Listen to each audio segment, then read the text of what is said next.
Таңертең Жәмиле мен Айлин Инжи мұғалімнің үйіне барып, оған өтініш айтады. Олар Инжиден Метемен сөйлесіп, оны мектепке баруға көндіруін өтінді. Бұл уақытта Инжи мәдениет үйіне жұмысқа орналасқан еді. Мете анасының кеңесімен Инжи мұғалімнің жұмыс орнына барды. Мете оған мектепке барғысы келмейтінін айтты. Бірақ Инжи оны қызықтыру үшін мектепте барып музыкалық топ құрып, лицейлер арасындағы сайысқа қатысуды ұсынды. Сондай-ақ дайындық барысында оған көмектесетінін жеткізді. Осылайша Мете мектепке баруға келісім берді.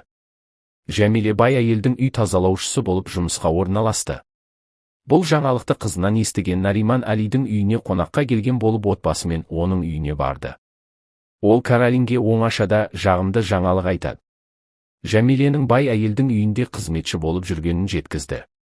Каролин бұл жаңалықты естіп, Нариманға қарап әлгі бай әйелмен танысқысы келетінін және мұнда құрбысы жоқ екенін айтады. Нариман оған бұл істі өзіне қалдыруын ұсынды. Келесі күні Каролин әдейі Жәмилені қорлау үшін сол үйге қонаққа баруды шешеді. Нариман да әдейілетіп оларды ертіп, Жәмиле қызметші болып жұмыс істеп жүрген үйге барды. Каролин кофе ішіп отырып, қасақана ыдысты жерге құлатады. Үйдің қожайыны Жәмилені шақырып, еденді сүртіп алуды бұйырды. Жәмиле жүзін төмен қаратып, қонақ бөлмеге кіріп келе жатқанда, Нариман мен Каролин оны мысқылдап күліп қарап тұрды. Жәмиле қонақ бөлмеде Әли мен Османды көріп, қолындағы заттарын тастай сала үйден қаша жөнелді. Әли оның артынан жүгіріп, Жәмиленің жұмыс істеуіне қарсы екенін айтты. Ол өз қателігін түсініп, Жәмиледен көмегін қабылдауын сұрады. Алайда Жәмиле оның ақшасын қабылдамай, өз күшімен өмір сүре алатынын айтты. Бұл сәтте терезенің ар жағынан Каролин мысқылдап қарап тұр еді. Әли үйге келген бойда Каролинге ашуын білдірді. Ол Каролиннің өзін әдейі сол жерге ертіп апарғанын, бәрін алдын ала білгенін сезіп тұрды.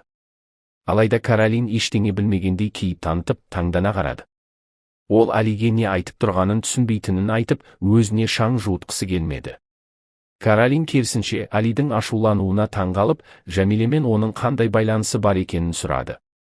Ол екеуі ажырасып кеткенін айтып, неге әлі де бұл тақырыпқа оралып жүргенін түсінбейтінін айтты.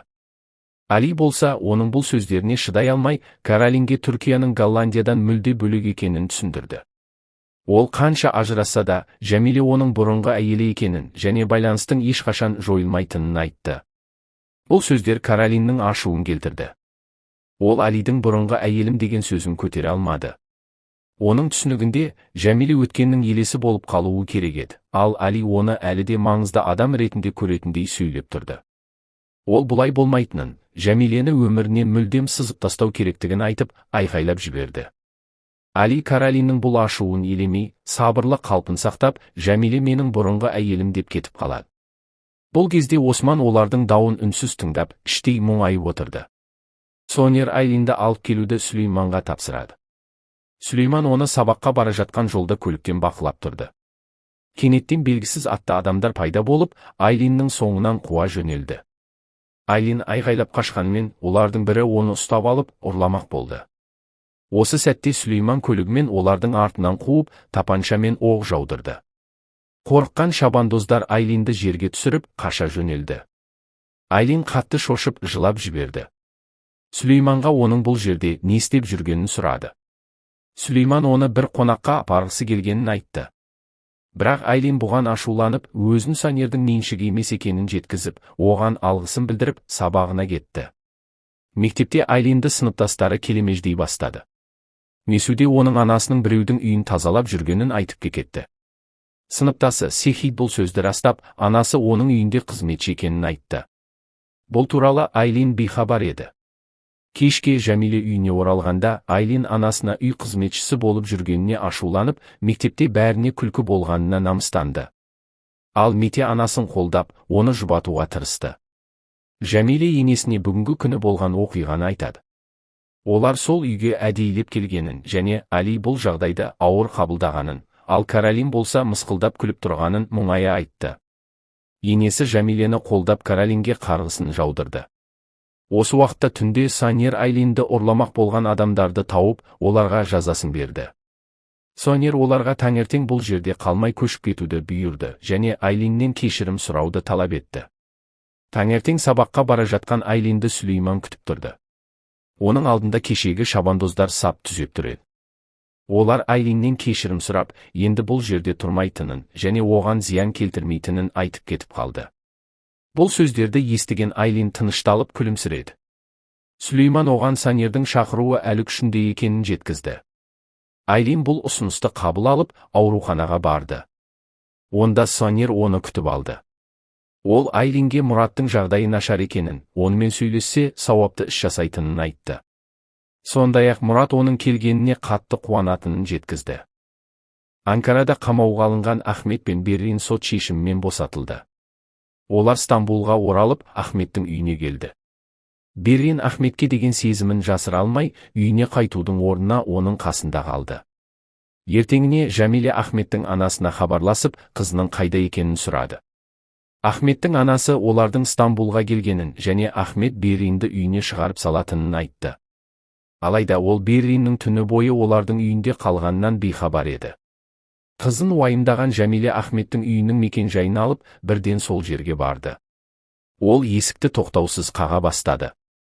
Ахмет есікті ашқанда Жәмиле ішке кіріп, Берринді дауыстап шақырды. Беррин бөлмеден шыққанда анасы оған ұрсып, үйге қайтуды талап етті. Үйге келген соң Жәмиле ашуын жасырмай, қызына сұрақ қойды. Ол Берриннен үйленген адаммен төсектес болғанын сұрайды. Беррин мойындап, Ахметті шын сүйетінін айтты. Бұл сөздер Жәмилені одан сайын ашуландырды. Берриннің әрекетін үйлі боранды еркекпен тек жеңіл жүрісті әйелдің ісіне теңейді. Беррин анасына қарсы шығып, өзінің өткен өмірін оған сырмауды айтты.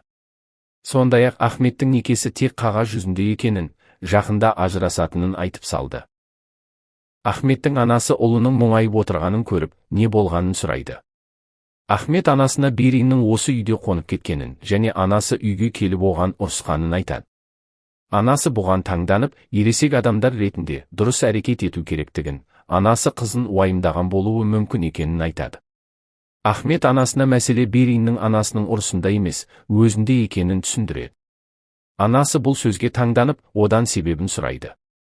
Ахмет саясатқа байланысты Аминамен жасырын некелескенін, бұл жайлы Берринде анасы да білетінін айтады. Анасы ұлының жасырын некелескенін білмейтін еді. Ахметтің айтқанын естігенде, анасы оған Амина алдында үйге қонаққа келгенде, оның Ахметке деген көзқарасында ерекше нәрсені байқағанын айтады.